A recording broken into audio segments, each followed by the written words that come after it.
And then I just like started getting emails where I was like, do you want to come down to try out our restaurant in return for content? And I was like, wait, what? Really? Like, are you serious? Catherine Wild, also known as Travel to the Fridge, is a creator who specializes in making mouth-watering food content. Today, she shares the reality of creating content centered around food and the strategies she uses to engage and grow her audience. Social media is changing so rapidly. Like 1 minute, this is a trend, and the next minute, people are really enjoying this style of content. You know, we're seeing How is it you stay on top of the trends?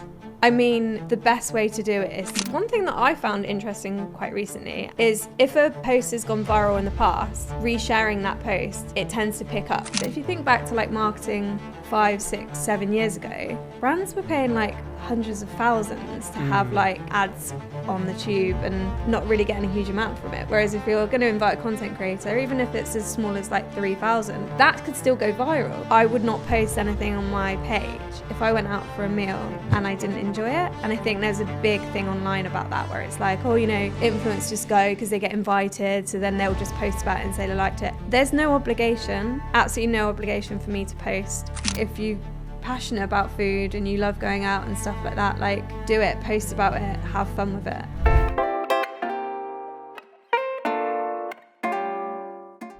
Catherine, welcome to the show. How you doing? I'm good, yeah. I'm feeling my first podcast. So, Is it? Oh, yeah, it's my first podcast. So, yeah, excited to see how it goes. Happy to pop the podcast cherry. So typically Yes. on this podcast, I like to start with an icebreaker, which is what did you want to be growing up? But today, for you, I'm changing it up. So Ooh, okay. you know what we're going to do first? Tell me. We are going to blind rank some desserts. Okay. Blind rank. Yeah. Okay. So I'm gonna give you 5 desserts, and you got to blind rank them from 1 to 5. 1 being the best, 5 being the worst. Okay. Oh my God! Look at me getting the calories in today. Trying to be good. All right. Here we go. Sticky toffee pudding. Wait. So what's first? What's the best? 1 is best. 5 is worst. 1. Yeah, Best. I like But it has to be like absolutely drowning in toffee sticky sauce. toffee. Like, you know, sometimes some restaurants in London, honestly, it comes and it's like the sponge and like a tiny little swirl of the caramel sauce. Yeah. Has to be like absolutely drowning in it. Yeah, like so, looking for yeah, air. Oh. but that would be like death row dessert meal. Like, And ice cream, no ice cream. yeah, ice cream. Okay. Yeah. 2, apple pie. Oh. 4. Okay. Yeah. I'll eat the pie, maybe not the apple. Yeah, do you know what? I like McDonald's apple pie for me is the one. Yeah, do you know what? I had one at Christmas and that was pretty good. So Pretty good, yeah. All right, so we've got 1, we've got 4. Cheesecake. 3. 3, okay. Yeah. Brownie. 2. 2, Yeah. okay. And then that leaves number 5, baklava. I mean, that's so far. Actually, no, wait. I'd probably switch if I could, probably switch the apple pie with the baklava. Yeah? Yeah. Because I've had a few good one of those recently. Yeah, baklava's lovely. Yeah. I'm off to Turkey next month. I'm looking forward to a lot of baklava. Yeah. There's a really good one in Crystal Palace in a restaurant called Dem Restaurant, and they give it to you at the end, and it is just, it's unreal. So that's probably one of the best ones I've had. I'm actually going to come back to you on some of your hidden gem recommendations later. Okay. But why did I do that, guys, by the way? You're probably like, why has he just gone in hot with this blind ranking? Because Catherine is a content creator. And if you know Catherine, or if you don't know Catherine, if you've been on her Instagram, I'm scrolling and I'm just drooling. I'm drooling because she specialises in food content, does some travel stuff as well, some lifestyle stuff. But yeah, I was looking, I was just like, oh, I want you to rank some of these desserts, but you know, that's you today. I like to start by taking it way back. So yeah, talk to me about what it is maybe you do in your day to day, and what is it that led you to start creating content? So I, where I first started doing it actually. So I went to uni. I did creative advertising at uni. Mm-hmm. So it was all about kind of like different types of marketing and things like that. And I guess it was when socials started to like pick up a little bit, but not like hugely. And I used to share like all of my food. Funnily enough, as a student, right, I was going to like get smoked salmon and making like cute brunch dishes like smoked salmon on toast with avocado and eggs. As a student, everyone was like, are you okay? Yeah. Like, where are you getting this money from? I did work like quite a few jobs when I was at uni to fund this lifestyle. Yeah. But I was like posting those pictures, like quite aesthetic little layouts on my, like just my normal Instagram account. And it was actually a few friends were like, why don't you just like, you know, try creating, do something different, try dedicating like your own page to it and see like how you get on there. And then when I left uni, I went into a job, it was like business to business marketing. But one of our clients there was Adobe, and they did a big campaign on like Adobe Lightrooms, and they worked with influencers there. And I remember thinking like, imagine like doing that, like, you know, you're literally getting paid to, you know, create content and post it to your own channel. This was like early days of like, I think one of the influencers they worked with was Kelsey in London. She's like a big travel content creator now, and I remember seeing her content, and yeah, they'd like paid her to like kind of say how she edits her photos and how like all of her content comes together. And we did a few kind of master classes at work of like doing flat lays of like backdrops and bringing in food and styling food and stuff like that. And after that I was like, I love it. So I started doing loads at home and just like, it was just at home like food style stuff. Really? Mainly brunches and just like really pretty. So I still have them like on my Instagram, like right the way at the back. It's literally just like flat lay of like a Buddha bowl or a, you know, eggs and avocado again, like I said, and just those really aesthetic like girl brunches. And then it like dialed up a little bit in lockdown, obviously. Of course. Like I feel like that was where a lot of people, even like, you know, friends that I'm really close with now that I've met that are like content creators and stuff, things really picked up. Like, you know, you just had so much more time on your hands. There wasn't really a huge amount else to do. So I did a lot of like just baking and more like food stuff, trying out different stuff. And I think maybe got to like 2,000-3,000 followers or something around that time. And then kind of mid-COVID, upped and left and moved to London. Mid-COVID, which is kind of crazy. I don't know why I did that, but it was great fun. And then carried on doing like the content at home type thing. And then like I went out to like a few brunch spots and things like that in London. And then I just like started getting emails where I was like, do you want to come down to try out our restaurant in return for content? And I was like, wait, what? Really? Like, are you serious? Like, I can come down to eat for free and I just take like a few photos or, you know, pictures and stuff like that. And I was like, this sounds like it's a good lifestyle to have, you know? And I just like little old me, you know, creating content on the floor at home, literally putting the flat lay on the floor and the food on the floor to get the right angles, and then to getting invited to kind of, you know, cute little cafes and things like that. I'm going to stop you there because I've got so many questions and I'm like, if I keep letting you go. Sorry, my chat box. No. I love it. So my first question is, let's go back to uni, right? I like to ask people, do you find uni beneficial? Like with your course, actually getting you to start thinking about like these things and like content, did you find your course beneficial? Beneficial to my full-time job, which is in marketing, because it was creative advertising and we kind of did a bit of everything. Like we didn't really talk too much about social media marketing within that. It was more like getting creative briefs in and, you know, just doing creative ideas and how that looks kind of from the brief to the finish on different brands and stuff like that. We did a lot of like agency visits and stuff, so we could see how like agency life was, and obviously some had social teams there where I was like, oh, that looks really cool and really fun. But uni wise, I did come out of uni and come into advertising. I had so many people that I like lived with or know that went to uni and then just came out and just did the complete opposite to what they did. So I feel like really happy that I came out of uni and did, you know, I didn't just spend 3 years getting pissed and you know, coming out and then realizing, hang on, I didn't even want to do that. So it was worthwhile, but I guess some parts of it was connected to then what I do, like freelance content creation, but a lot of more like based on my full-time job. Yeah, I like it. And then like in terms of like aesthetic, right?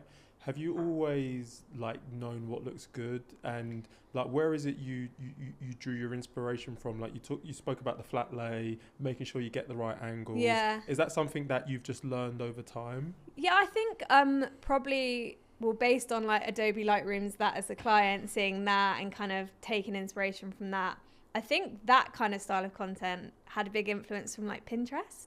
Because like Pinterest I use like on a regular, especially now that I've kind of moved into my own place and I'm trying to do interiors and stuff, but food wise and making things look really aesthetic, like that has always been a social channel that I have never really been active on myself, but it's always somewhere where I've taken like inspiration from. Yep.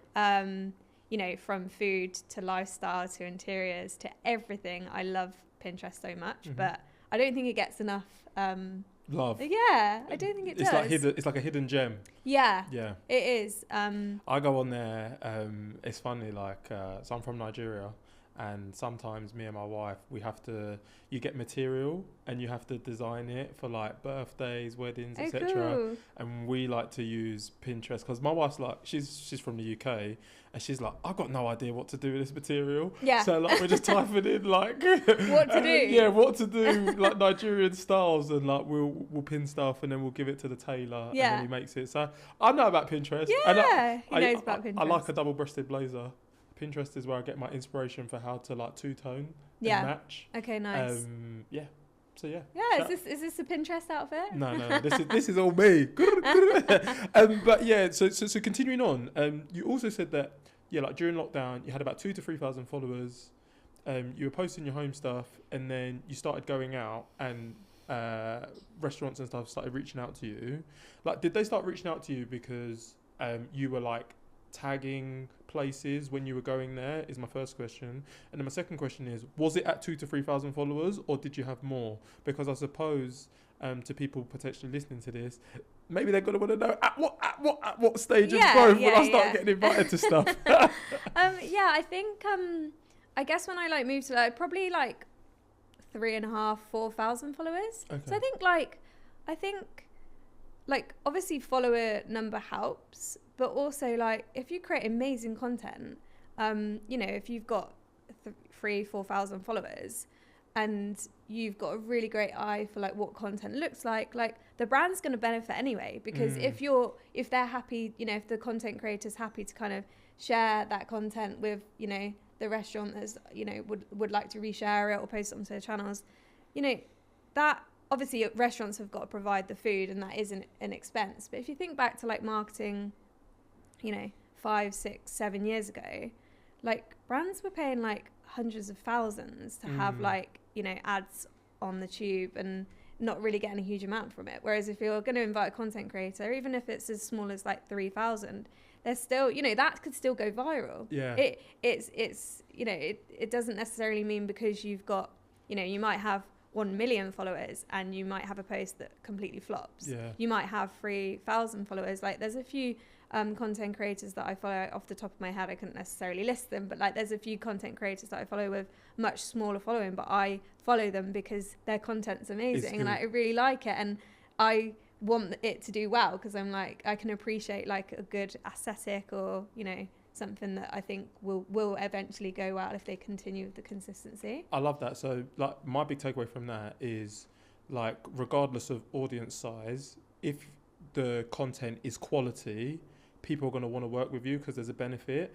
And I definitely think I see that more now on TikTok, because like even with my page, we're just about to get to 1,000 followers. Hooray! But yeah, thank you. Like it's coming this week. But like we're like posting clips and insights that are getting 100,000 views, 200,000 views, 250,000 views. So if I can do that with 1,000 people, it really doesn't matter about the size. I think on TikTok specifically, I think on other platforms you do need a bit of you need the social mobility of people sharing and stuff for it to pick up. But I think on TikTok, I agree. Like TikTok. So I mean, I've got my main followings on Instagram, and then TikTok I have started to build it up now. So I think it's on almost about 14 or 15,000 on TikTok.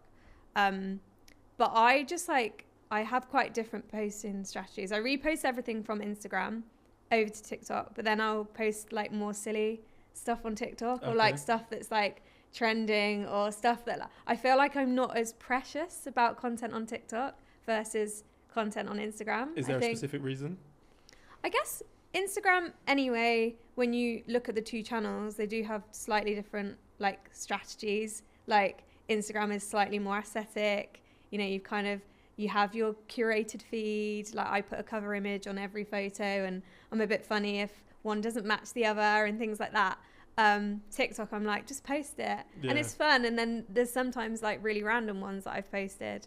And I think it was like, one was like me dunking into like a tub of aioli, which is obviously unreal. Like, if you know, you know. Also, that aioli box, I was literally in Mallorca like a month or two ago, and I literally dunked using that same box. I was eating it literally 2 days ago in France on the weekend. Like, it's the first thing I buy when I go to a European country. If they've got it there, I'm getting it, and I'm getting a big baguette and dunking it. So you wouldn't post that on Instagram? I don't know. I think maybe I tried to cross post it on Instagram and it just didn't do as well. Okay. But it was like, it was a viral sound. It was from The Lion King, I think, and it was like, "It is time." Yeah. And then it was like dunking that into it, and I think it got like 2 million views. Crazy. But then the followers won't necessarily come through from that. I think when I actually look at that compared to then other posts, follower wise, from like 2 million or plus, I've maybe got about 160 new followers from that, which isn't a huge, because it's more a trend. Like, people aren't necessarily going to see, they'll probably send it to their friend, but they're not necessarily going to come on to my channel from that piece of content. Also, it's very quick. So quick, like, see it, laugh, share, on to the next. You're not necessarily actively clicking on that channel and then having a look through. I mean, when I think about it, I'm very kind of mindless scroll, love it, send to my friend, carry on, love it, send to my friend. It's actually, I mean, the amount of people I follow on TikTok is quite small, because I know the algorithm is going to bring me back to a person if I like a creator in there. But I do try to go out of my way to follow a creator if I enjoy their content. But and just on the tactics you're talking about there, like, do post times matter? And how frequently are you posting on Instagram, like, versus TikTok? So I think I've tried different posting times. I tend to try and post at the same time, like during the week. So like, ideal if I've got time, because I have a full-time job, so sometimes it's really not that possible. But if I've got time, I like to post 4 times a week. So usually it would be like Monday, Wednesday, Friday, and Sunday. I find Sunday quite a nice day. I found content's done really well for me on like a Sunday kind of morning / late morning. Sometimes I might post in an evening, but I've never found that to work as well. I've seen other content creators kind of testing it out and posting quite late at night, and it's worked for them. Sometimes the algorithm can be a bit hard to figure out, so you've just got to trial and error really, and see what works best for your channel. And like, there, are you posting like as soon as you post on Instagram, open up TikTok and hit post? Or are you differing the times between the platforms? Yeah, I do just do that. Sometimes I might realize, I didn't cross post to TikTok, I forgot about it, and then I might just post it like a couple of days later or a week later or something like that, or vice versa. Something might have done really well on TikTok that I only really specifically made for TikTok if it was a trend. And then you tend to see them filtering through over to Instagram 2-3 weeks afterwards, because it's a little bit slower across onto Reels. So if you cross-posted a TikTok trend to Instagram, it might not pick up. But then if you wait maybe a few weeks, it could potentially pick up on there. But I'm not as kind of trend-led as such on Instagram, and it's just like, it might be a short video with a quick text overlay. That works better on TikTok, has done for my channel specifically. But we've seen a lot more cross-posting coming over and it working across both channels. Some of my most viral videos have done really well on both platforms. And I think that's like the sign of a banger. Yeah. Because regardless of the platform, it is just absolutely taken off. I've had 1 or 2, not that many. Yeah. But I found that's great though. 1 or 2 is still so that's what I say to people, like 1 or 2 videos, even if it's 1 or 2, like it's better than none. It's 1 or 2 better than some. And like the craziest thing happened this weekend where I posted something on TikTok and within 10 minutes of posting it on TikTok, somebody was tagging my Instagram page, like the post. No way. And I was just like, this is so trippy. Yeah. Like, whoa. Like, That's people great, actually though. like taking it Yeah. like cross-platform, like Yeah. you're saying. So going back to your journey, right? You started getting invited at like 3 and 4K. Is there like a specific moment in like your rise where you're like, oh wow, I can really start to turn this passion into monetization? Yeah, so I think the first time that I started kind of getting a little bit of pocket money from it, as they say, there was a fitness influencer called Courtney Black, and I'd done a few of her recipes where I just uploaded them to my channel anyway. I just made them and then tagged it, and then the kind of marketing team reached out and said, can you create the videos for us? Like, we'll pay you, and then it will be for our channel to like create those. So I started doing that, and that was just like really small amounts of money, like not huge, but I was really passionate about it and I loved doing it. And I was like, you know, that brought me free followers, because sometimes it'd be a joint collaboration post to help build my audience. And then after a while, I was like, I was going out more than doing stuff at home. So that's where I kind of like things fizzled out there.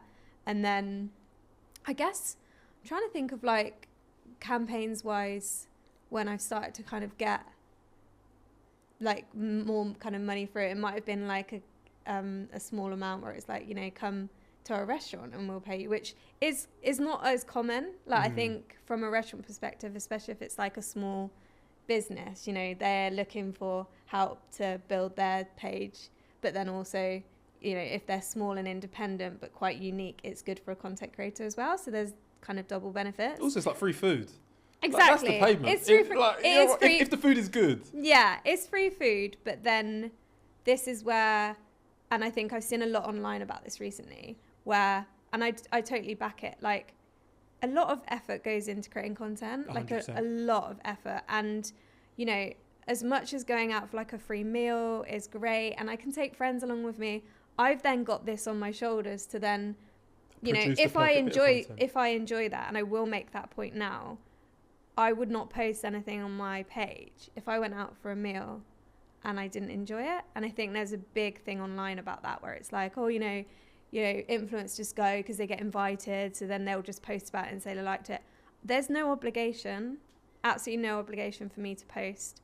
Unless I'm in a contract with a big brand and they're paying me money, I do not have to post if I didn't enjoy the experience, and I wouldn't do that. I'd rather give feedback to a restaurant to say, listen, the food wasn't great, I really didn't enjoy it, like, this is the feedback, but I'm not going to post, because otherwise it's going to be negative, and my channel isn't about being negative. I think I'd, you know, if that then went viral, that could really detriment a business or a brand, and it might have been a bad day, they might have just had, you know, short staff or something like that. So there's no obligation. But then on the flip side, as you were saying about kind of me going out and doing content, if I do go out and I do enjoy it, I still then have to think about when I'm going to put that content together, edit it.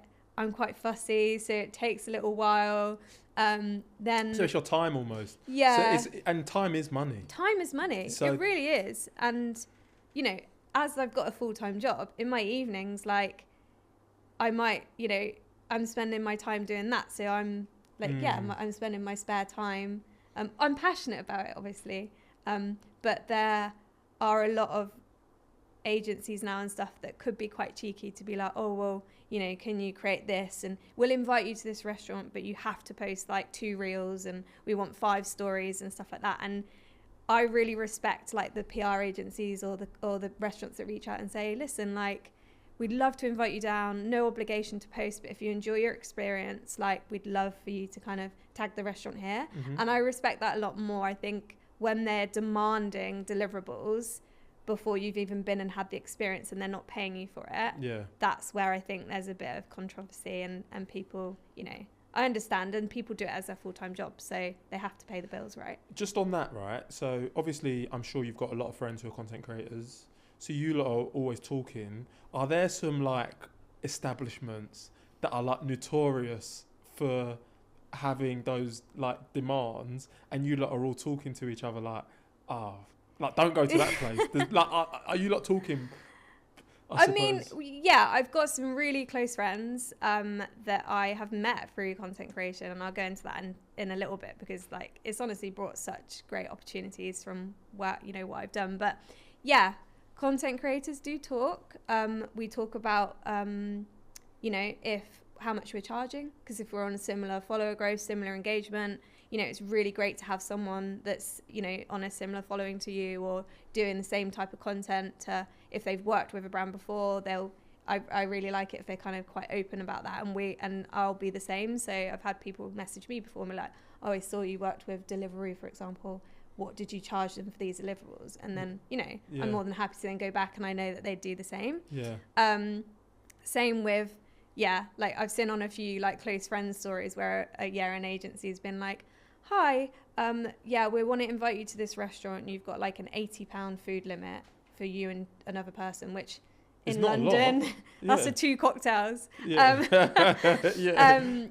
then they'll limit you, or they might be like, you can have a main and 1 cocktail, and then obviously I understand there has to be limits in place, but like if you're then saying I'm going to limit you to this type of food, you've then got to post a reel, like loads of stories, and then can you add a paid partnership tag on it, essentially, so they can then boost the content? As in they're getting you to pay for it? You would just put paid partnership when it's not a paid partnership. I've had a few emails like that recently where it's like, you can then add us a paid partner, and then that essentially means they can put money behind your content to then push it out, which is beneficial to them, because then it's like free content. So that's cheeky, and I don't go back to those. Or I'll go back and say, what's the budget then for this? What are you paying? And then they're like, oh, it's return for the food. And it's like, well, 1 cocktail and a bowl of pasta, like that's a lot of effort to go. Unless I really, really wanted to go to that restaurant, but I still wouldn't put paid partnership if it's not a paid partnership, because that's kind of not, I don't think that's quite how it works. I get that. And then as opposed to the listener who might be negotiating their first deals, right? How is it you navigate these difficult conversations in a professional manner? So I've kind of like set myself like a range. There's a lot of people online that speak very openly about like what they're charging and what you should be charging and things like that. Luckily, because I have friends that are within the business, and I think that's one big thing if you're trying to start out as a content creator. Connect with people that are similar following to you, similar area. If you like their style of content, like engage with them. How is it you go about finding those people? Is it kind of like you search by location, or if you're in it, you just be following those people? You're in the know because you're passionate about it, right? I think when I moved to London, I'd followed a lot of people before, and like we'd kind of just like engaged on each other's posts, I guess, where it's just like come up, and a mutual respect. There was that kind of like mass following like culture at one point where you just followed loads of like content creators, whereas like that kind of thing, like back in the day, follow for follow. So and then like it was very much like there were like big engagement groups where people would post something and then be like, oh, here's my post, can you like all go and comment on that and support it? I'm not really in like, I wasn't really in many of those engagement groups, but there was like, meetups and stuff where it's like, oh, let's all go here for a picnic, or let's do that. And then you can meet people and get to know people. And then when you go to events, so there'll be a lot of like events where it's like, this is a restaurant launch, so come down and it's like canapes and cocktails as opposed to like a sit down meal. And they'll invite lots of different sizes of content, which you can then mingle, and you've had a few drinks, you meet people there, you see people at similar events again, and you connect. And I've met so many of like my close friends now. Like one of my friends is getting married next year, and I'm her bridesmaid, and we kind of met online through content creation. And we did work together at the same PR company. Shout out to Lucy. And then it was just because we have the same passion and the same kind of drive, it really just works as friends. You know, it's kind of like you find your tribe. Yeah, you really do. Like I know I've got an amazing group of girlfriends that I've grown up with and stuff like that, and we've all got different passions. But when I kind of go away or spend time with the people that do content creation as well, you kind of just get it.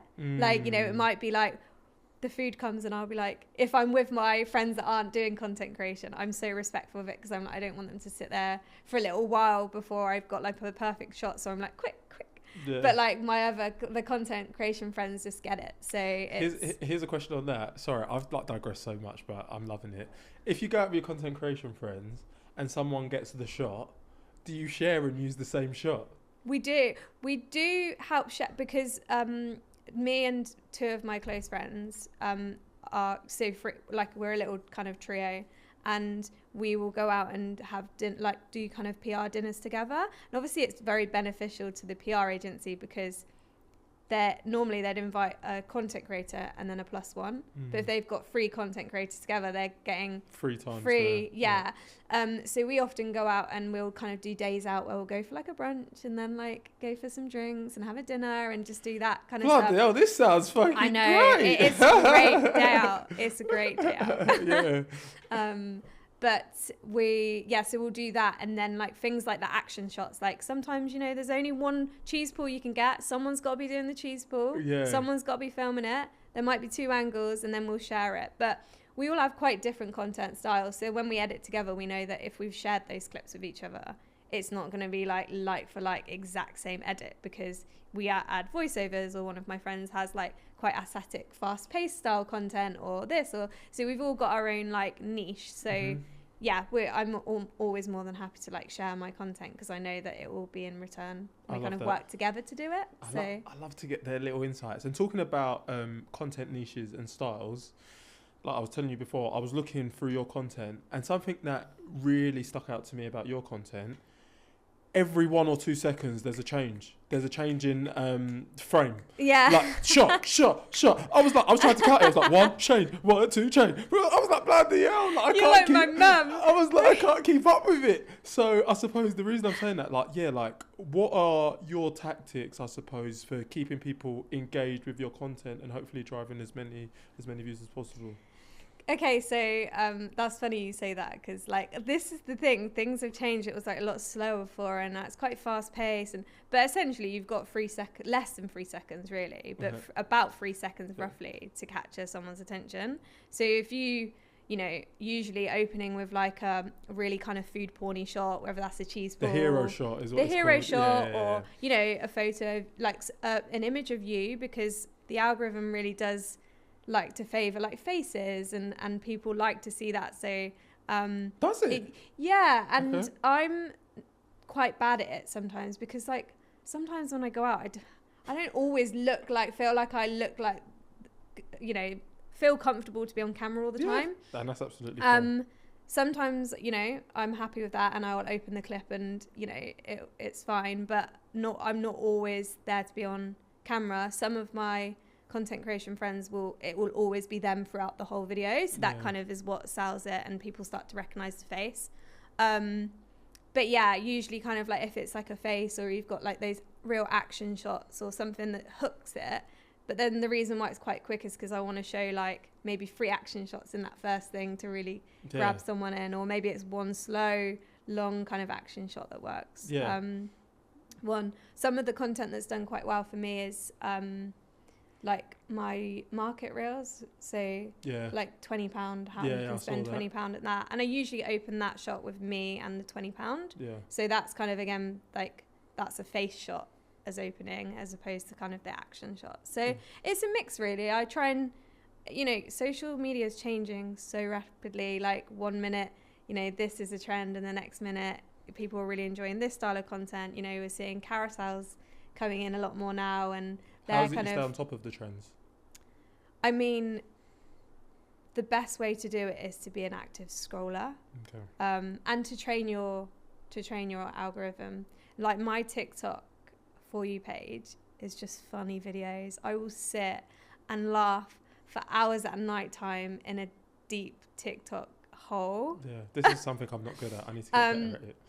I mean, you will waste a lot of your life. No, you do, but like I create content, right? Yeah, so I need to consume, because sometimes I just log onto TikTok, I post, and I literally come back to check as before. That is terrible. I think TikTok knows it as well. Well, that's the thing. Yeah, TikTok will know. I need to give to receive, don't I? Yeah. But I mean, I love it, to be honest. It gives me so many endorphins. Like, I think, like, obviously it really depends on what your TikTok feed is. But mine is just funny video after relatability, stuff that reminds me of my friends and our friendship, or something that just makes me like fully laugh out loud. I know that there's some like deep, more darker sides of like TikTok and social, and you know, I don't have that within my algorithm because I engage with all the silly stuff and, you know, cute dog videos and stuff like that. Not so much food in my TikTok feed. Really? And are you always in For You, or do you ever go to Friends? Like, sometimes I'm like, I've not liked my friend's stuff for a while, so let me quickly go to Friends and just hit like. Always in For You. Wow. Yeah. Okay.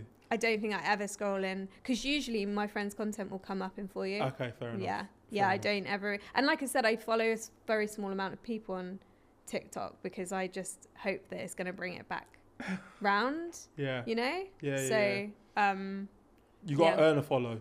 Yeah. You have to earn your follow. Yeah. Yeah. I try and keep my follows to people I know, or like recommendations of people who post content like very well. So like I follow like Currys.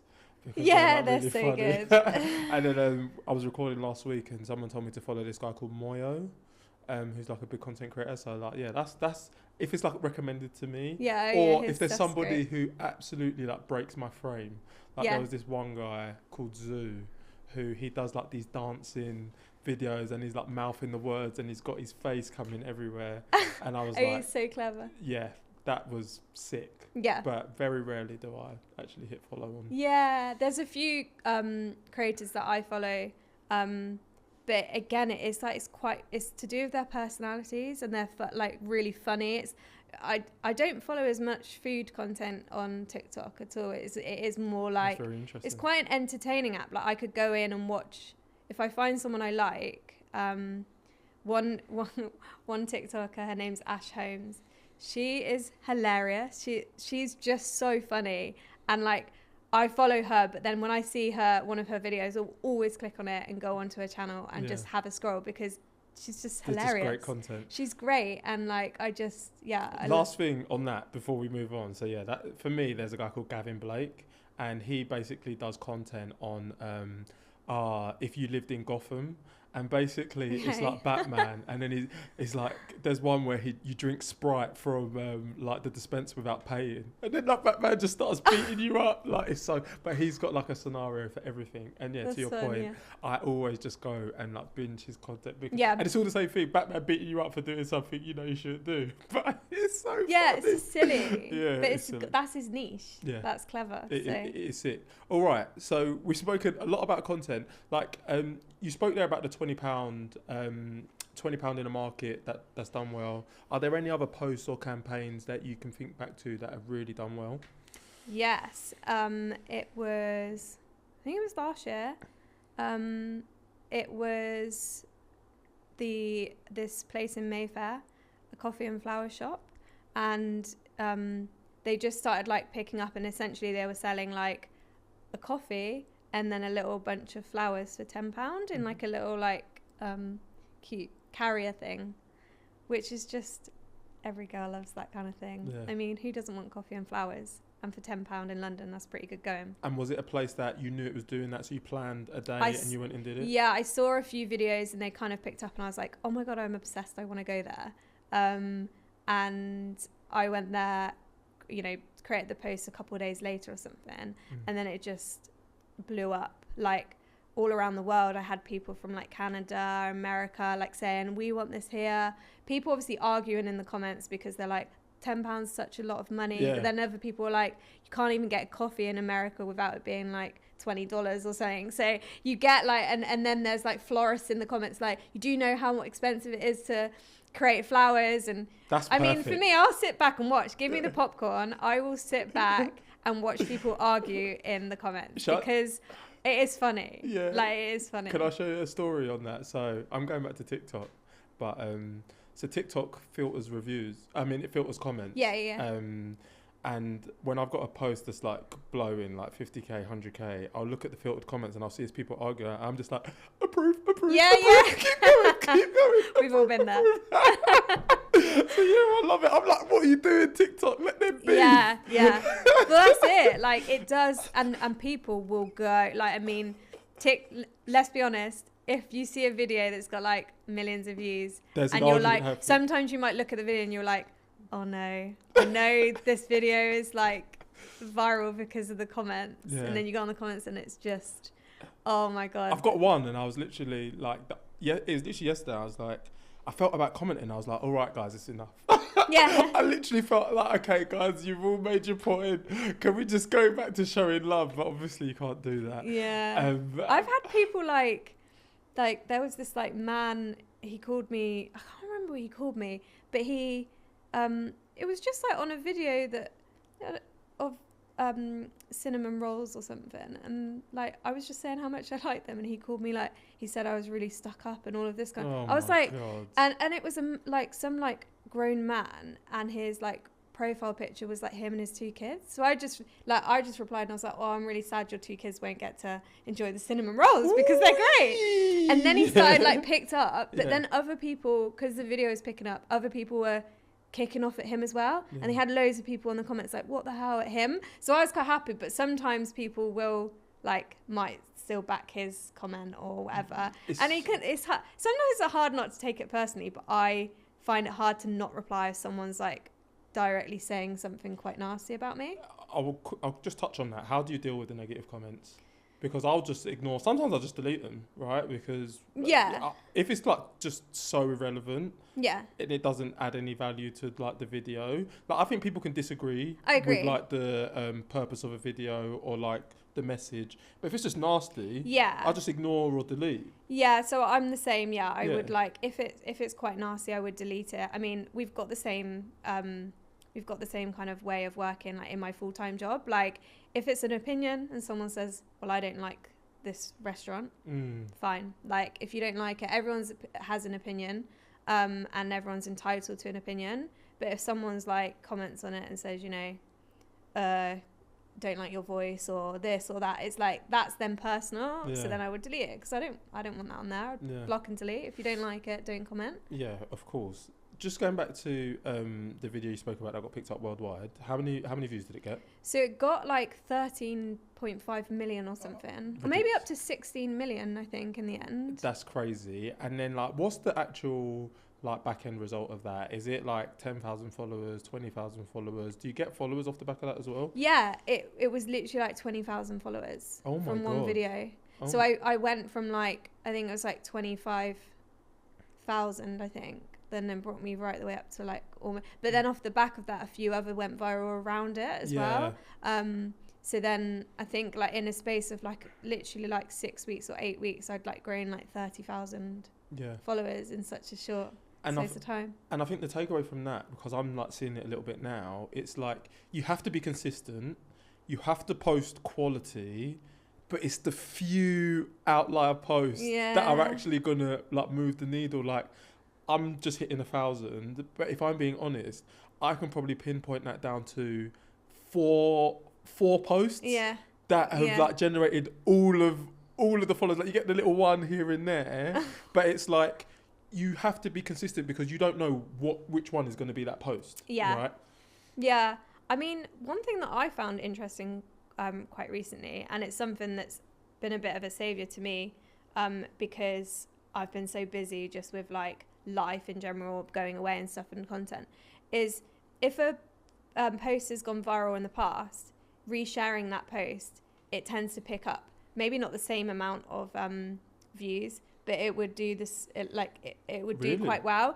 And actually previously Instagram has always kind of like, you know, blacklisted that a little bit, and it doesn't like repeat content.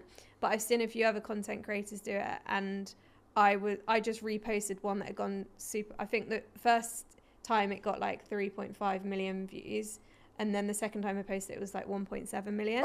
So then I'm getting followers from that. Like obviously I like to create new content. But I'm not a full-time content creator. I sometimes don't have time for that. So I think if I'm like, oh my God, I've gone quiet for like 2 weeks, you might just do that. I've got a couple of things to add on that. So the repurposing, I've heard it before, and the way somebody explained it to me, which makes so much sense. Okay, 3.5 million people saw it the first time, but there's 8 billion people in the world. Yeah. Like another 3.5 million people can see it the next time. Yeah. Like, just because you post content once doesn't mean that it's going to be the exact same people that it's served to. It's going to be served to a completely different audience. My question to you is, when you repurpose content and you post it, is it literally same caption? Like, are you editing anything to make it different? Because I feel like on TikTok, it nerfs the repurposed content. And how long are you waiting between the refresh post? Like, I wouldn't post like the same thing in like once in a month. It would like be like 6 a months good or like something. yeah. And then I usually do the same kind of caption, to be fair, because obviously it's the same, like that same kind of text overlays and caption. Yeah. But it would probably be slightly different music, because obviously whatever music's trending at the time, like that will be what will help serve it a little bit more as well. So sound wise can help. Okay, so trending sounds actually help. Yeah. Yeah, man, I need to work on it. Do you do trending sound and then volume down, or trending volume sound? down? Yeah. Okay. So, but like, I do a lot of voiceovers on mine, because I find that it, obviously, if I'm not getting my face in, it helps bring the personality over a bit more as well. Yeah. When I can get my voiceover in and my face, I do feel like the content does do better. Yeah. But again, that's quite a lot. I still like doing all of that. So sometimes when I'm like, oh, I really want to get a post up today, I'll just quickly edit it and maybe not do a voiceover, and it's not got me in it. And they don't do as well, to be honest. And just on that, like, because I want to come back to like advice for people who are thinking about doing the same, like your process for from capturing content to editing it to putting it out, like how long does it actually take to edit videos and put them out? And is it like the previous guest who I had on is like, never have anything in draft, edit it, get it out, bang. Like, do you have drafts lined up, or do you edit and put it out? I wish I had drafts lined up. I wish I was type A. Yeah. I'm type B. Okay. There's so many places I've been to. I couldn't even tell you in like the last like 2 to 3 months that I've still got content ready. That's exciting though. That you've got it's exciting. And you know, I think it's just sitting down and finding the time to like edit that together and stuff like that. I would love to have drafts ready. It would be great, but it's usually me like quickly last minute, like on a lunch break or something, like drafting out the last bit of the caption or something like that and getting it live. Oh, really? My kind of 2025 this year was to be a bit more good with it and organizing it. And also, when you go out for food and take content, there's usually like 10 of the same video. Like, do you know what I mean? Like, I take so much content, and then it's like I don't use half of my camera roll is like thousands and thousands and thousands of videos and stuff. You got that big Google, that iCloud subscription. That I'm big paying one. 2 terabytes. Yeah, that's what I got. Yeah, and then it still tells me, sorry, you've got no iPhones. Really? Oh my God, it winds me up so much. Mine's nowhere near. Yeah. That's a lot of content. That's a touchy subject. To anybody who's like thinking about starting their journey in content creation, whether it be food or something else, how is it they should go about finding their niche, and like what are the things you wish you knew at the start that you know now? I think in terms of like finding a niche, I think you have to think about like who you are as a person and like what your personality is, because I think, you know, you might see a trend essentially has been set by someone's kind of come up with that. And I think, you know, I wish I had a bit more time, but to be a bit more like, how do I start a trend or do that kind of stuff? So I think especially starting out now, because there's, you know, it's a big sea out there and there's a lot of people and there's a lot of competition. I think, thinking about who you are as a person, what your personality is and what your friends say about you, and they might say you're super bubbly, and if you're that, then maybe do voiceovers, or you're a great storyteller, so you know, maybe you could do kind of you know, vlogs, like day in the life vlogs and things like that. So I think it'd be really good to like understand from the people closest to you, like how they see you and what, you know, what great kind of like traits that you have, and then maybe that's how you filter that through. I think in terms of someone starting out, I've seen a lot of people where they feel like embarrassed from putting themselves online because they'll get judged by people they know and stuff like that. And I'm like, just do it. Like have, you know, if you want to do it, like you might then be jetting off somewhere for free, and the people that you thought were going to judge you are sitting at home watching your content. So I think it's also, just... they only judge you until you make it. Yeah. And then all of a sudden, they're like, oh, I know that person. Exactly. Do you know what I mean? Yeah, and I think it's like, it's only ever a reflection on like someone else. If they're not going to big you up or push you, like, you know, if you're not surrounded by friends that are going to do that, then that kind of tells you in itself. But I think from people like starting out fresh, just give it a go, get your friends hopefully to engage and push it, and consistency, because you to be honest, like at the moment my engagement's down a little bit. It goes up and down, and it can feel quite frustrating when you spend hours editing a video. You know, you've putting it together, it might take half an hour to an hour to put it all together frames wise. Then you've got to come up with a voiceover. If you're doing a voiceover, that takes a while, because I don't script my voiceovers. I try to talk as it's playing. Wow. It takes a few goes, but it feels a lot more natural. I used to script my voiceovers and I used to sit there and, you know, write it all out. But I find it flows better and my natural voice comes out more when I kind of just say a sentence, and like, I'll have to refilm it quite a lot of times, don't get me wrong, but I think it feels more natural, especially when I look back at my old content now. That's such a big takeaway, because I've like done a few like day in the lives. And I always ask people on this, like, how is it you sound natural? And it's so funny hearing you say that, because the few day in the lives I've done, I've kind of had like a rough idea of what I want to say. Yeah. And then, it doesn't feel natural. But I've also found, maybe it's because I didn't give it enough time, like I'll start talking and then the frame changes, then you just got to start. Yeah. But I think if you have an idea for where like the content is going to go, it will come natural eventually. But I think it all comes down to time. And I think, being honest, being candid, probably I'm like rushing it, trying to just get it out there, versus taking the time to actually understand what's going to happen frame by frame and speak naturally. Yeah. But I think I'm going to try that. So. I mean, it could take me an hour to keep re-recording each part because I've not written it out. Yeah. So, you know, there's probably a middle ground maybe where you're like, you know, usually if I'm doing an ad, I would script that out a bit more, because obviously from a brand perspective they have certain messaging they want to get onto their content, and things like that, and you know, based on what they've written in the brief and what your contract says, you have to make sure you're touching all those kind of key points. But my usual kind of organic content, I'll just try and just be like, so guys, I went here, and you know, and try and make it as natural as I can. There's so much I want to go into, but you've just mentioned ads there, so let's kind of like segue into monetization. Like, was monetization something that you thought about, and if so, like what stage was it at, and then like what was your first step? Was it you doing any outbounding, or has it kind of all been inbound?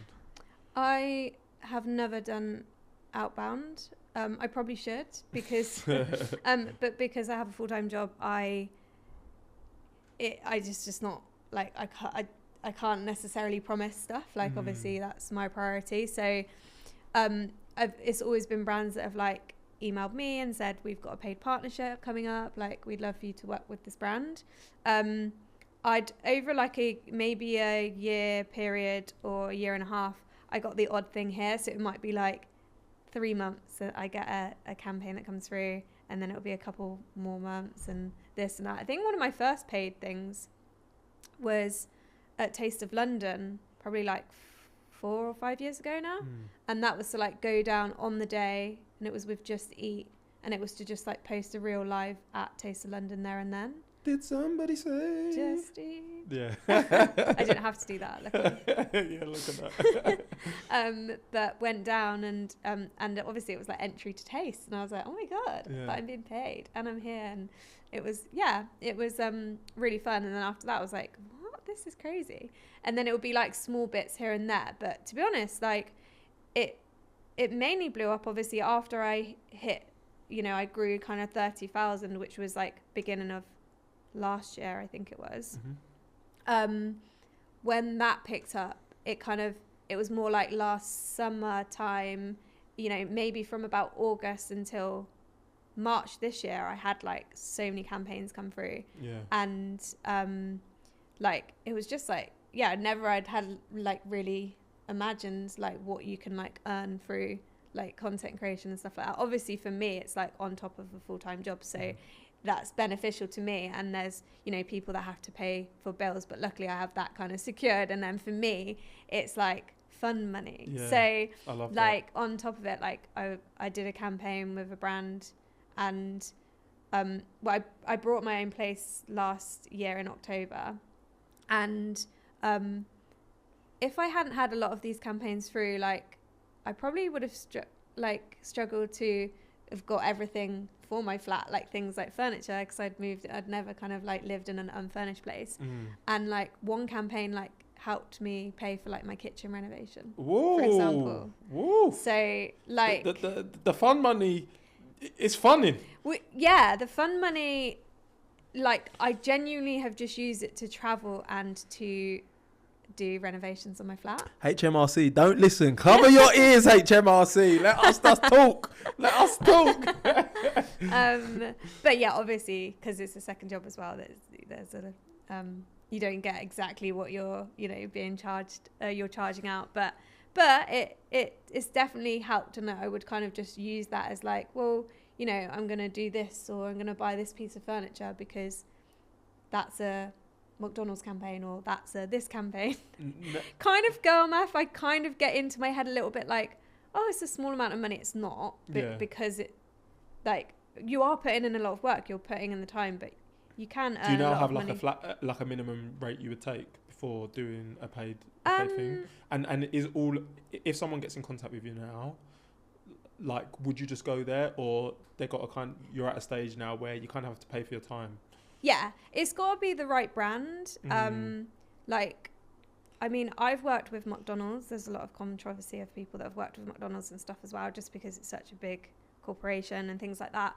And people say that it's not, you know, they don't like McDonald's. Yeah. I have loved McDonald's since I was younger. So for me, when they've got money to pay you for campaigns and stuff like that.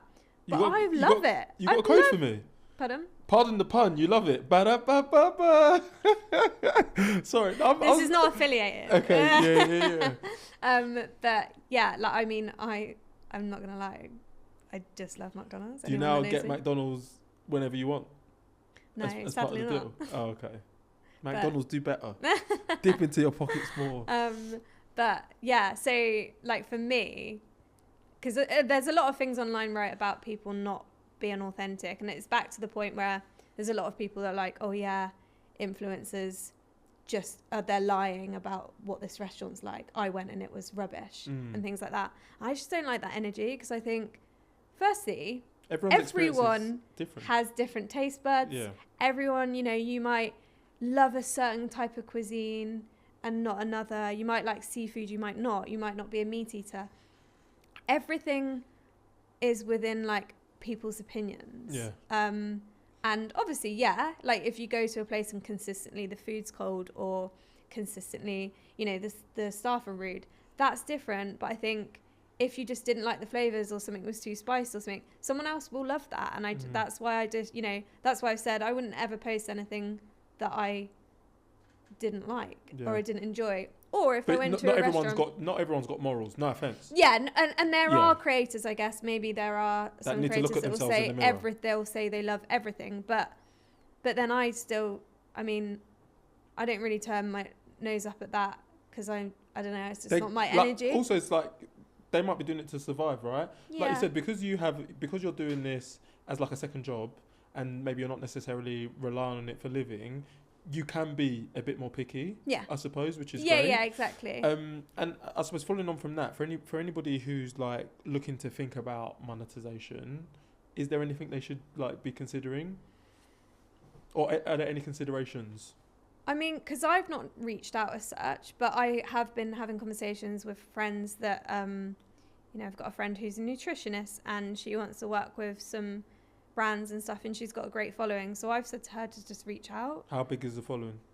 60,000. Okay, yeah, that's deep. Yeah. Yeah. But obviously she's got a niche, because she is a qualified nutritionist. She knows, like, you know, recipe wise, she can develop recipes. It depends on what services you're selling. Like, are you trying to sell that you're going to come up with brand new recipes for them, or if it's a restaurant, or have you got a niche that you're going to take into there? So if, you know, you could reach out to brands and it's reaching out, isn't it? And yeah, if you were to reach out, would you say LinkedIn, Instagram, bit of everything? Instagram usually, like into the DMs and stuff. When paid partnerships come through, it's usually a advertising agency or influencer agency that will come and say, we've got this paid campaign, and they work with a big brand and they will manage that. So then like it's usually via like email instead of someone like just DMing you type thing.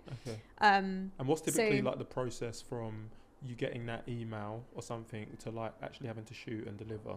So it would be like, they'd email and say, we've got a campaign coming up. Please can you give a brief summary on the campaign and what the brand is.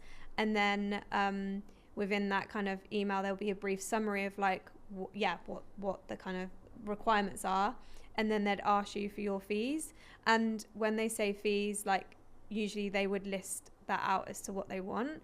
But it's quite hard because it's not always the same. So like, sometimes they might be like, oh, what's one Instagram reel and a few stories? But then I might have another brand come to me and be like, one Instagram, like one TikTok, exclusivity for 4 weeks before and 4 weeks after the content type thing, paid media, usage rights. So you have like all of these like kind of, that's where it gets quite complicated. And to be honest, like I've just kind of, like I said, the way I've managed that is by speaking with friends that have done it. So I think that's where I'd say really try and make friends with people who are going on the same journey as you. Yeah, exactly. Because then if they're open about it, you can learn a lot that way. But again, I've worked in marketing, so I was going to say, like, did your day job? Not so much because we don't do like influencer marketing in the day job. But I think I've seen like, rates cards come through and stuff like that before when like we might be managing DMs and stuff and they said, oh, this is what I do, or this is a rate card. But we don't manage. I've never kind of done influencer management as such. But seeing a rate card, that's a help. Yeah. That's a help. And there's a lot of stuff online. There's a lot of creators that are very open about it on TikTok, or, will tell you what their rates are and stuff like that. There's some big pages that talk specifically about that and how you can market yourself and advice and stuff. I think for me, I am lucky that I have got people around me. But, I've specifically got myself, friends within that and built relationships with people that are in similar interests and stuff. So that's where I'd say to push and to connect with people. Yeah, I like that. And then with all of the paid work that you've done, has any of it become like repetitive in the sense that like, do people like rebook you? Do you go back to try new menu items and stuff like that?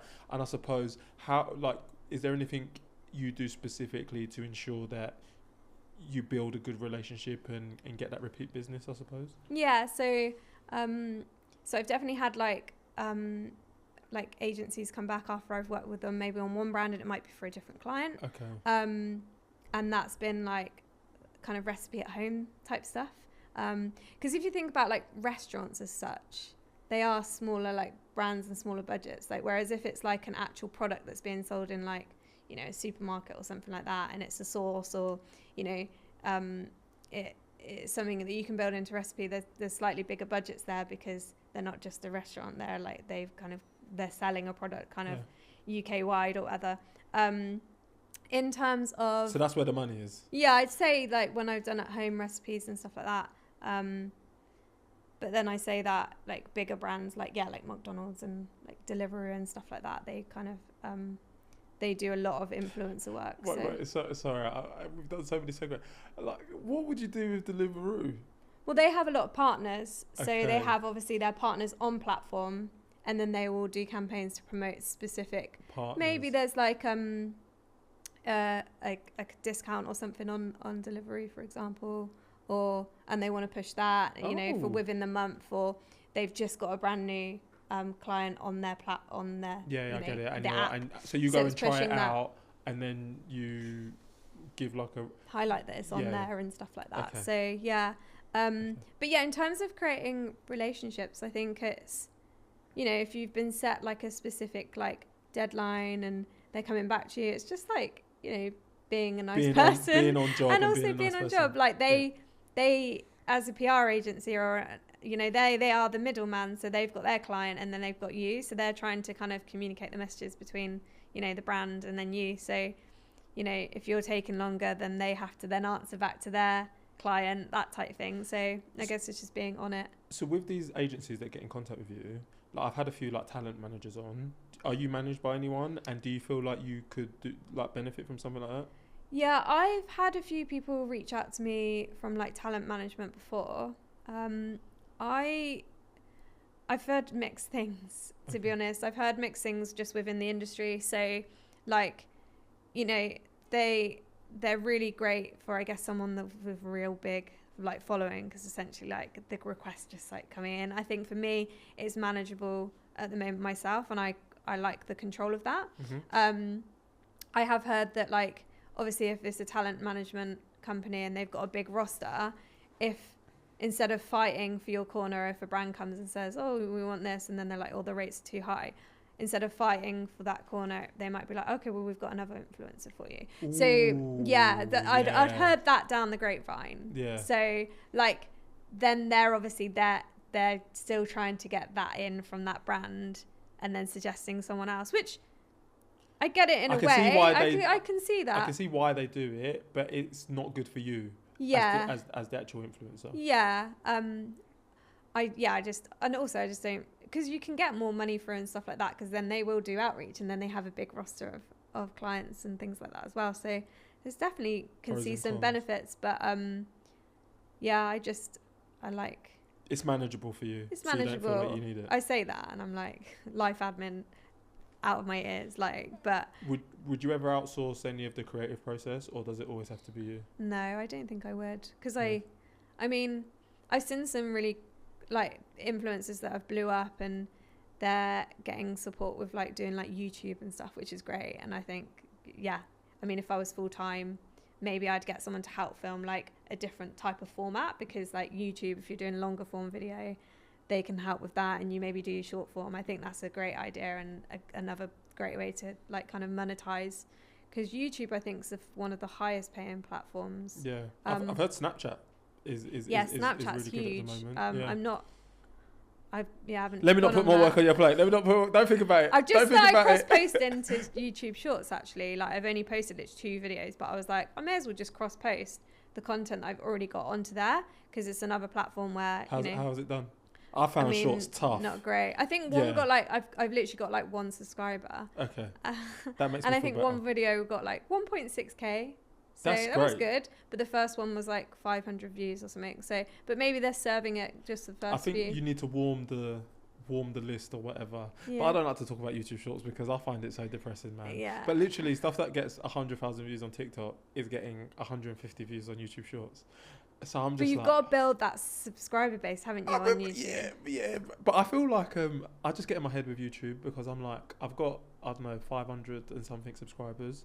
But it's like, if I get them. Check you out. But I'm like, if I get them through Shorts content. Yeah. Then are they going to listen to the long form podcast episodes? So am I like messing up the algorithm doing short form and long form, or am I just overthinking it and I should just post everything? You're overthinking it. Okay. Yeah, I think, and a lot of people do. I overthink it as well. Yeah. I think you just got to like go for it and churn it out. And if someone sees your content and they've seen a short form and they really like, that, they'll go to the long form. They'll go to the long form. So I think, you can get into your head a lot. I've done that like a lot in the past, and I get into my head if I don't post. And then I get into my head if I post and it's doing really badly, because I'm like, oh my God, is it bad? But then I'm like, I go back to the whole purpose that I did this in the first place. And that is because I enjoy it. I've met some people, that are like lifelong friends from it. And I don't want this competitor streak in me. I don't want to be like, I want to be the first to get here or the first to do that. Like, I just have a really great lifestyle because I can go out for dinner and take friends along. I've got friends that like will come up to London for the day, and obviously it's quite expensive getting into London if they're not from around. And I'll like book a day where it's like we'll go out for like, I'll take them out for a lunch. But obviously, I'm not paying for it, but I am, because there is work that goes into it. But then like it's so nice for them, because I'll just be like, order whatever you want from the menu. Like we have drinks, we can do this. Do you outreach to places that you want to go to, or do you just have a long list of places that are waiting for you to come? So I have done outreach to some restaurants that I really want to go and get content of, or I'll just go to them if I really want to go to it. But like I have done some outreach. I get like 2 to 3 emails a day. Oh wow. Okay. With like events and invites and stuff. So there is a lot that turn down, and to be honest, a lot I don't reply to, and I'm sorry. But it's like email admin. So usually I would only reply to something that stands out and I'm like, I really want to go there, or I really want that. Like, you know, if it was like a big chain restaurant that I'm just not bothered about, I'm my time's more valuable. So I'd rather go to a new restaurant that looks really nice, and, you know, maybe a small plates and wine bar or something then. Do you ever go to the same place twice? And I'm sure the answer is, well, actually, do you ever go to the same place twice? Yes. Okay. And then would like the first time be the content? If you record content somewhere once, can you then just go the second time and enjoy it without needing to record? I've been invited back to places. If it's done well, they'll be like, you know, we understand you took a while to get the content. We'd love for you to just come back and sit and enjoy it. Wow. So I've had that a couple of times, and I really like that because I really appreciate it. Because there's also been a few places where I went to the Fudge Patch in Greenwich, which does amazing like hand pressed like fudge, handmade fudge. And they basically pour all the fudge out onto like this marble stone in the shop, and it's very like immersive. You can see it all being made. And I went there, and it wasn't an invite or anything. I just went there, filmed content, brought some fudge, made a video, and it got like 1.5 million views. And the guy was so lovely. Like, he sent me a message. He was like, you know, this is for a small business. This is so great. Thank you so much. If you want to come back in and make the fudge, like, please do come if you ever want it. And that, I love that because he didn't invite me down. I just went there. It was organic content. And I've had that a few times where people have reached out. I've also had it where I've just gone down there and they haven't said thank you, and it's blown up. And then it's like, I you remember that? Yeah, because I'm like, it takes just a little message and you've now got like hundreds of people queuing outside to eat your food. Do you feel a responsibility now? Like, is there a weight when you post something, or because you know typically you only post positive things, you know it's only ever gonna like be good for a business? Yeah, I think where I feel quite stressed is when I'm doing an ad. Because that essentially, like, if it does really badly, like, that's where you might not think, I feel like you might not get another ad in, or you have to obviously send the insights and stuff like that. So like, you want ads to do well because then other brands will come to you and do that. So I have a pressure on that. But with all of my organic content, not so much, because like you said, I wouldn't ever say I hated this place or I didn't enjoy it. I would say a certain dish, like if I've gone somewhere and I've really enjoyed the experience, but like the chips were too salty or something was a little undercooked, I will put that in the caption. Yeah. Or I might say in the voiceover. So I'm not like completely against it. But I just, if I really didn't enjoy a place, I wouldn't post about it. Coming back to success metrics, you said you send your insights. What ultimately is it? Is a restaurant or a brand, what is it they're looking for? Is it ultimately just views? What are some of the key metrics people should be focusing on when creating content? Yeah, I wouldn't necessarily say views. Watch time. Pardon? So I said watch time? Yes, watch time, because that essentially will but then that will filter through into the rest of your engagements. I think engagements, shares is a big thing now, and it's being pushed a lot more on Meta. So they use that as quite a strong metric to serve your content within the algorithm. So previously it was kind of like comments and likes. Saves is good because obviously ultimately someone saved it because they want to come back to it but shares has been a big thing for Meta specifically in the last 6 months, because people are more actively sharing content in group chats or outside of platforms, which is what they do in TikTok. You do that a lot. So Instagram have followed suit and done the same thing, and they've pushed the metric of share. So I'd say shares and saves now. Likes is always good, but technically people don't necessarily like anymore. They might scroll save or scroll share. So I think it's always changing, but I say at the moment it's kind of like that share, like shares and And is there like typically when I do this, I'm in this range, so this is what we're aiming for, or do they set the targets? They don't necessarily set targets, but they might, when they reach out to you to do a campaign, they might ask for your insights from the last 30 days. Okay. So they will, they'll be like, hey, can you send us your rates and the screenshot of your insights from the last 30 days? And then they'll use that, or they'll look for your content and see like what's kind of done well, what's not. So, but then also brands like to have like, you know, if there's a campaign that they're working on, it's good to have a nice mix of different people, different personalities, like different niches. So again, that's where it's like, you're not necessarily going to be limited because you've got less followers, or maybe your engagement's not quite pushing as much. It's like a different perspective. It's just a different perspective, and also they might then pay you for usage rights to then use it on their page. So then that is beneficial to the brand as well. That happens. You get paid for usage rights. So I did a campaign recently with Pizza Express, and then the fees were like content on my own channel, but then they paid the usage rights and they put it into paid media on their own channels. And with the usage rights, what could you buy in your house? What was the equivalent? Usage rights, so the usage rights, it depends on like length of time. So it might be like you can only use it for a couple of months, or you can have it in paid media for 12 months. So it really depends on like the ask as such. But I'd say like that's where you could like push your fees up a bit if they want to use it in, because you're already sharing to your channel, so that's essentially what you're charging like to share to your audience. And then if they then get to use it on their own channels, that is a piece of content that they've like not paid an advertising agency to create or create themselves. So that is another cost. So that's the way. That's how you can factor in your decision. Yeah. I like that.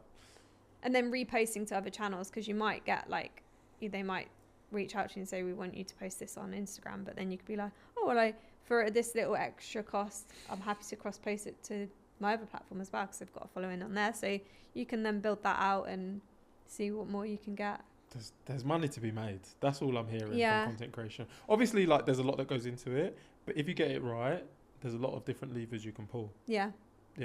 I want to move into like community building next. Like we spoke about some of the comments and people coming to your aid in the chat. Like, how much do you think about your community?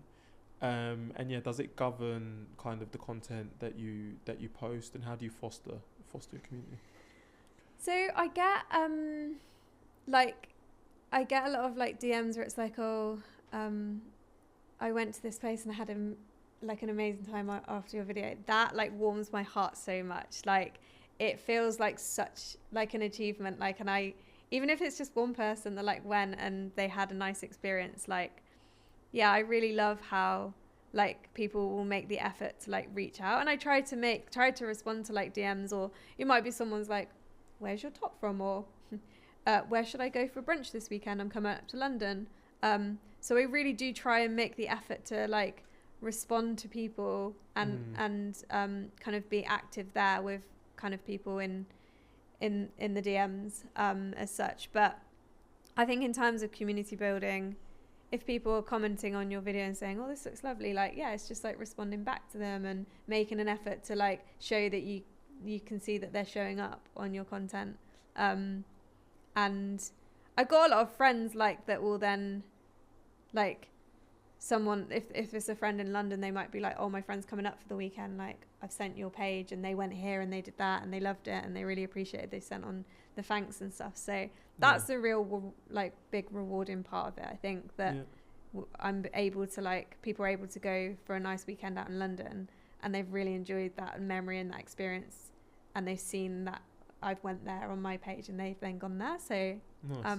I love that part of it. Has there ever been a time where your audience has like surprised or inspired you? You can say no, by the way. No, I don't think so. There's nothing that jumps out. I won't lie, I've had people on Hinge before say like, oh, you travel to the fridge.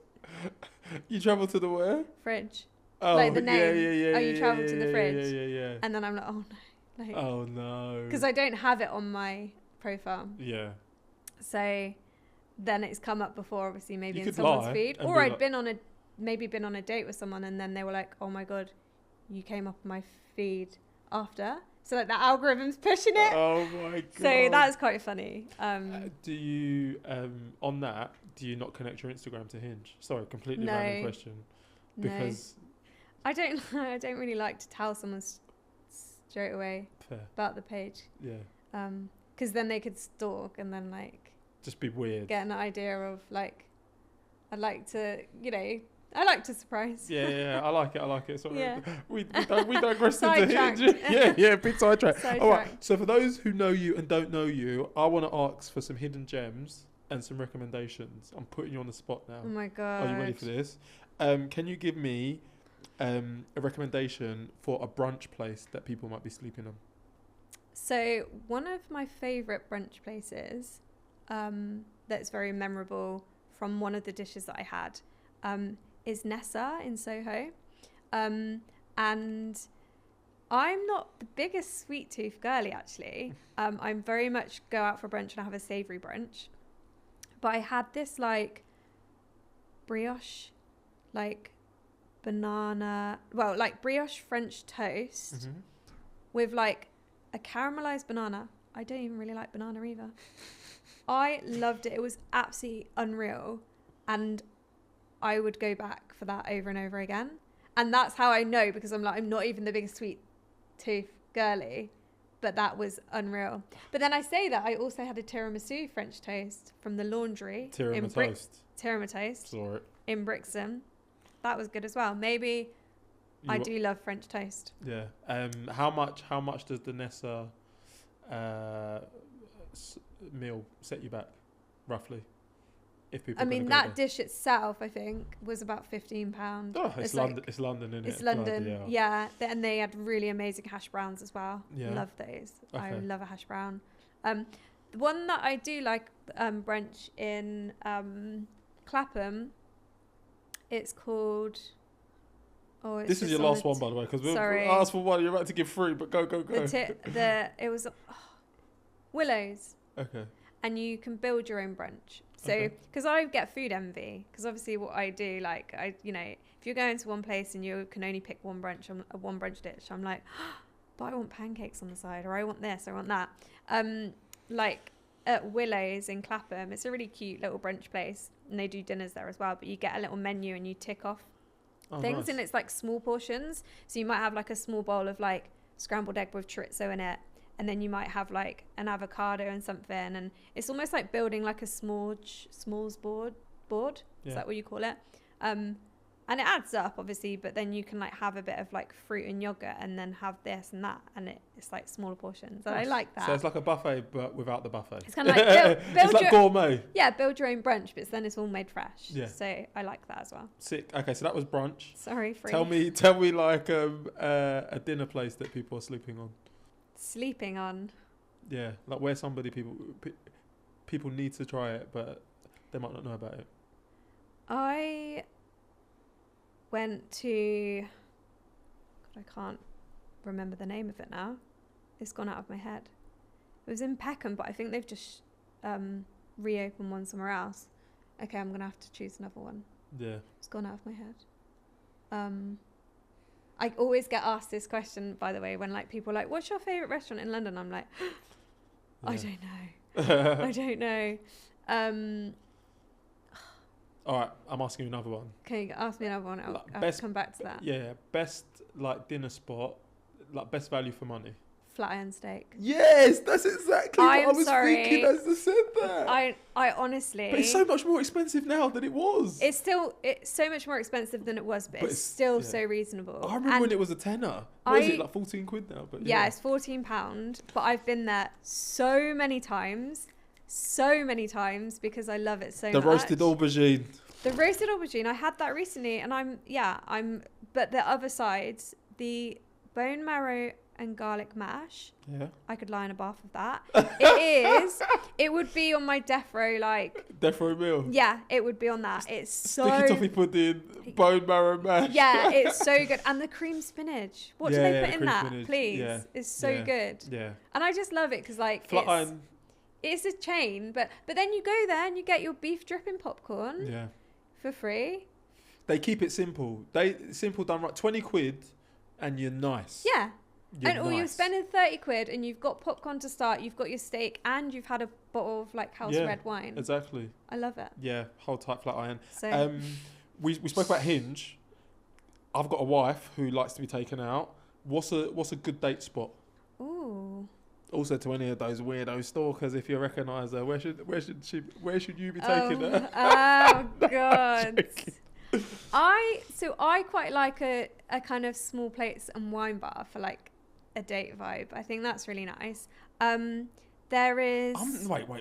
Nah, I'm not eating on a No, first I'm not date. eating on a first date, but Okay. like Sorry, for my wife. Yeah, small like plates, kind of sorry. like that. Sorry, wife. Yeah. Sorry, okay, wife. Yeah, I'll take you for food. Yeah.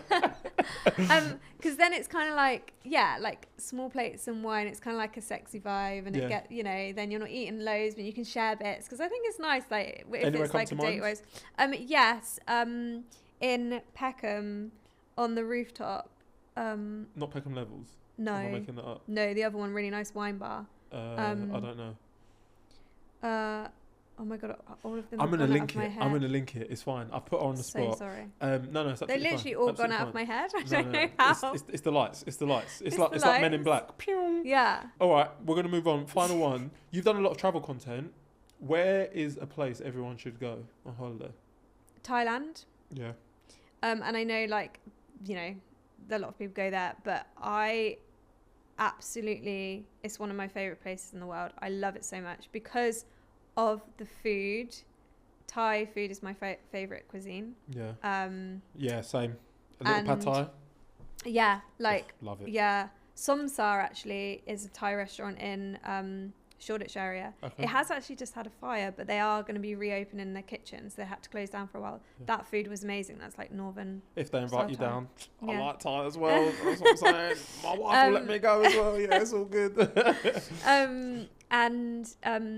Yeah, like just Asia is, when you live in London and you go to Asia, the prices that you pay for stuff is just crazy. The experience, but the people are just the nicest people you ever meet, and the food is just so authentic, and like markets and stuff like that. So I always say to people, Thailand, but do your research and don't just go to like Phuket, because that's like kind of where all the touristy bits go. Like, go up north and go to Pai and Chiang Mai and some of like, the national parks in, that you have to really kind of go out to, because that's where you get the real cultural moments and stuff.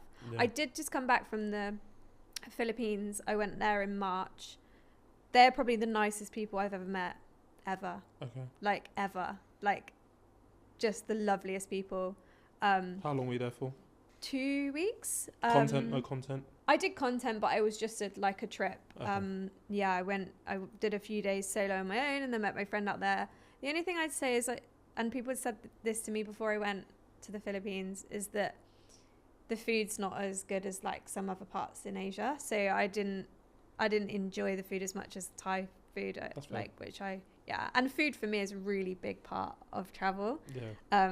Going to the different restaurants and trying out like new stuff, or doing cooking class. I've done like so many cooking classes in Thailand. It's so fun.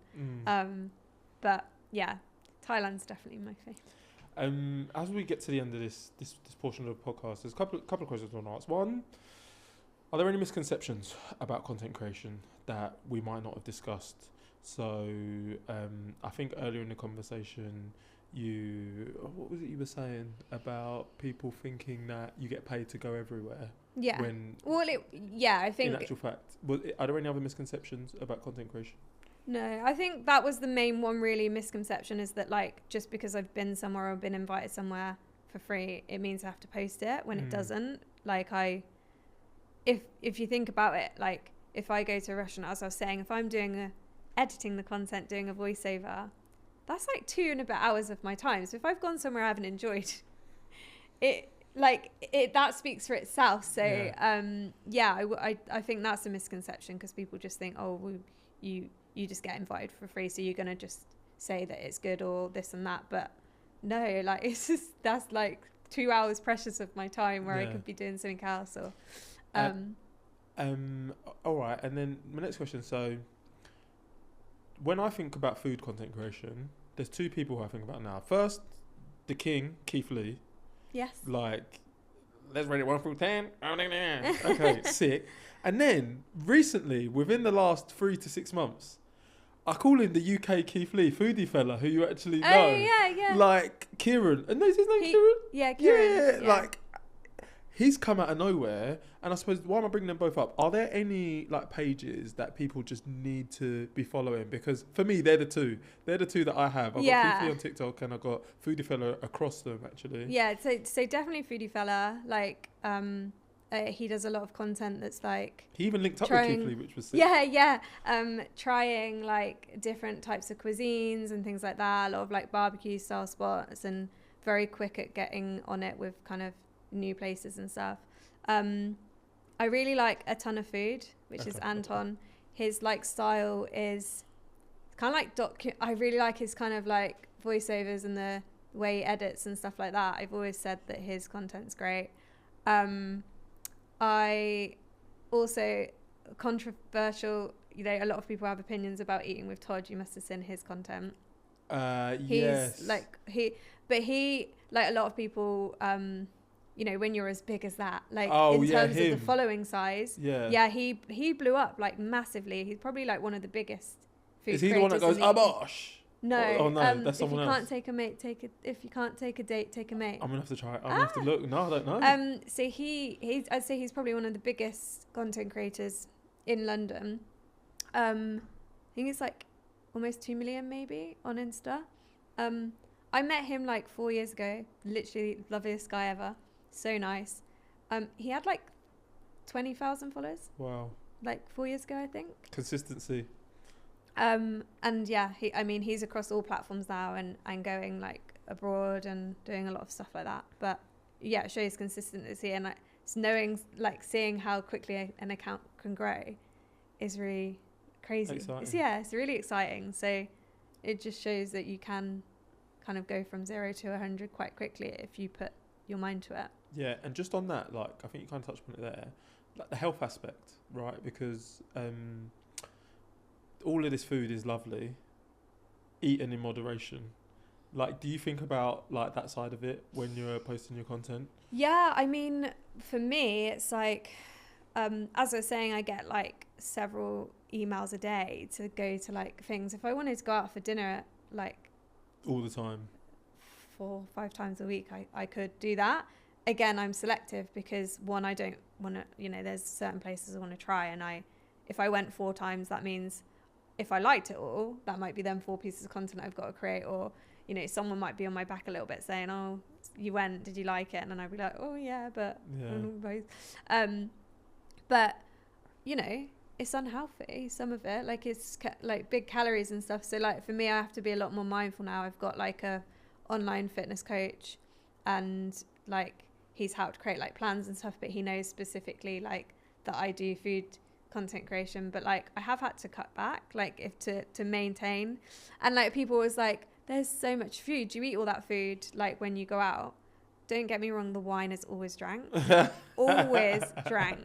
And like this is the hard bit though, because it's like you like might like if I'm going out for a dinner, a content dinner on like a Tuesday, the content just looks nicer with a glass of wine in the background or a bottle of wine like being poured. Like it just, the aesthetic is there. So then I will end up drinking a bottle of wine on a Tuesday evening. So that's where it can get a little bit like, but often when I take a friend, and if we've like had starter, main course and dessert and we've not finished all of it, I always tell my friends to take it away and take it back to like either their boyfriend at home, or they can have it for lunch the next day. So a lot of restaurants do that in London, so that, you know, it's great to then have leftovers basically. But yeah, you've got to watch, not going. It's all about balance. So I have definitely cut down a lot, I think. So at one point I was like, whoa, like, yeah. The content is The content. content is content in. Yeah, it's content. Yeah, no, I know. If I look back maybe a couple of years ago, it's definitely a bit chunkier. So yeah, you have to be mindful. Be mindful.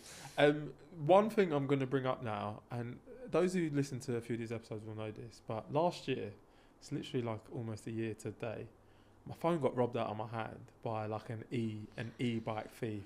Boo. Why am I bringing that up? That stresses me out. Content creation.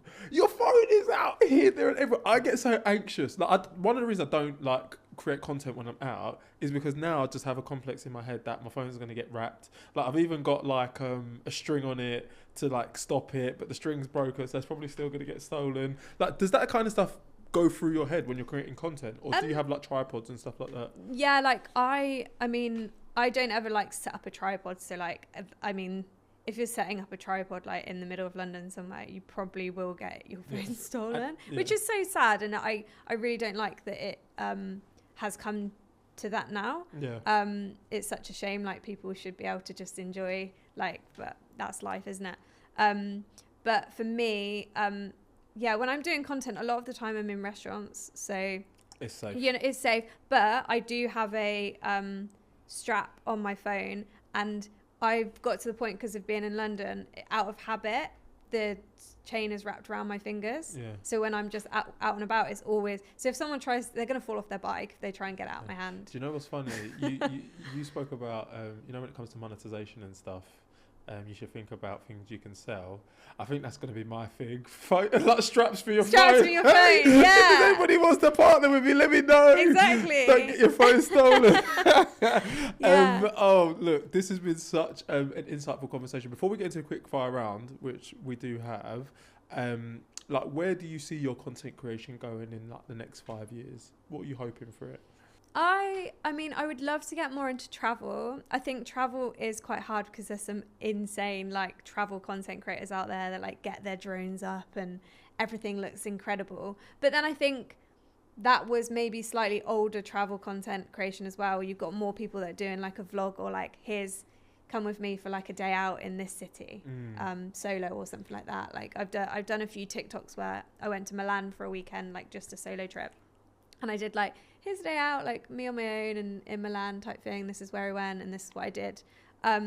So that feels more authentic, especially for TikTok, travel-wise content. I'd love to do more, but, you know, there are such amazing creators that do that kind of content. I think last year, I did go to Ibiza. I went to Ibiza for literally a weekend because this. Come with me as I get off my face in DC10. It was a hotel out there, and they just launched food at the hotel. And they invited you? Yeah, they had a launch party, and they had invited me over for that and said, like, we'd pay for your flights and then you get the accommodation free. So it wasn't a paid thing. But I was like, I love Ibiza. Yeah. How fun.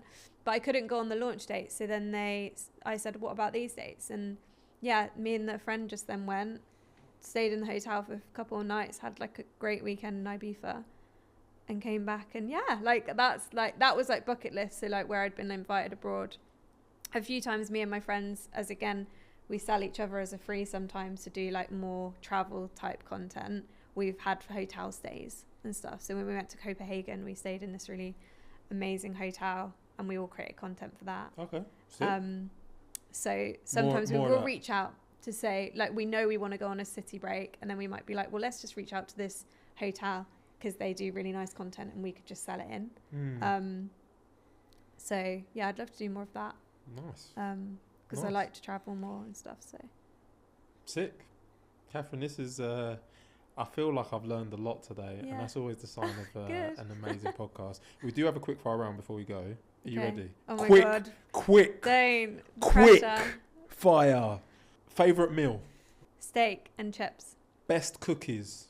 Oh my God. Now the M&S cookies. They're so good. I heard a rumour that I saw a post that they were not very good. Don't waste your time. Not the brand new ones that just come out. The ones that are in the originals. Yeah, white chocolate. Yeah. Yeah. Not the like brand new ones that literally got released. The pistachio ones. Yeah. Just the milk chocolate ones. Yeah. Unreal. Okay. Favourite city? London. Yeah. Favorite drink? A spicy margarita. Oh, love that. Best spot for brunch? Nessa. Best spot for drinks? I love Blue's Kitchen. Okay. For like a bit of like cocktails, like a bit of food there, and obviously the vibes of like the music and stuff. Yeah. Yeah, I love that as a kind of drinks night out. Where do I like? What's the one that does the fancy cocktails? I used to go there all the time. It's got the one with the smoke coming out. Oh, like Alchemist. Yes. Yeah.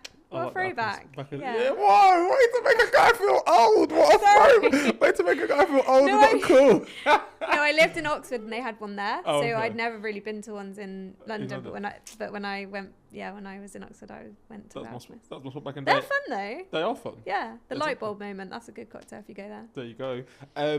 Best spot for dinner? Doesn't have to be a hidden gem. Just best spot. Can't remember. This one on genuinely is such a hard question for me. It's so hard because I usually I don't really go back to much of the same place. Do you know what's really nice actually? Archway in Battersea. Okay. That's a really nice Italian, literally under the archways. That's lovely. Yeah. Yeah. I just went to a place called Deluxe Manor in Tottenham Hale on the weekend for like Congolese food. Absolutely unreal. The plantain there it blew my mind. It was amazing. Doesn't look like much from the outside, but that's when you know it's good. Yeah. That's when you know it's good. Deluxe Manor. Yeah. Yeah, that was sick. And then I'll have to finally, get next place you want to travel on your bucket list? Sri Lanka. Yeah. Yeah. Nice. I might go there. Well, I would really love to go there in December. So I think I see if I can do a big trip. I like to do one at like Christmas time when it's like quiet in January and stuff like that. Yeah. So Sri Lanka, and the food looks amazing. They've got some really amazing brunch places and stuff. It's quite up and coming. And it was either there in March over the Philippines but I was like, I wanted just a beach one, and Sri Lanka's a bit more like got some kind of like get up and go. Yeah. So that's where I'm going to go next. Sick. Catherine, we do have a closing tradition on this podcast. With everything that you've been through, like, what advice would you give your younger self?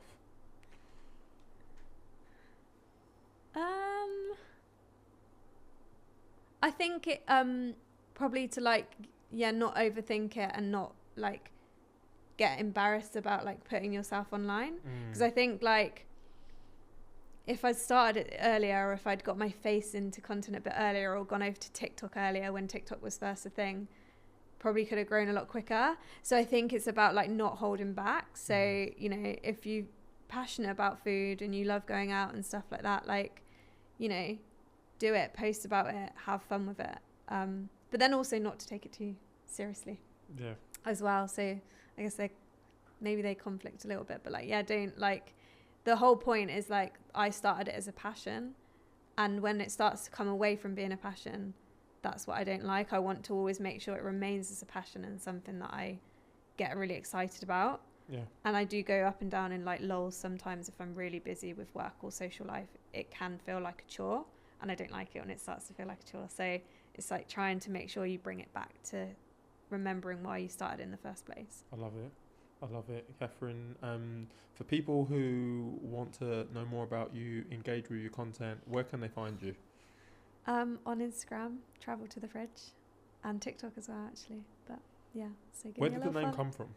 Well, I originally started it when I was like, I want to go like do loads of traveling and like eating. So that's kind of where that came from. And then COVID obviously like hit. Stay at home. Stay at home. So, but then it's just like stayed from that. Yeah. It's funny when you go to like events and you know people for their ats, but you don't know their real name. Yeah.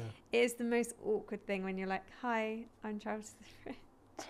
It's so awkward, but like, you know the person because of that. Yeah. Their name like that. So yeah. But my name's Catherine. Yeah, there we go. Catherine, thank you so much, man. This has been great.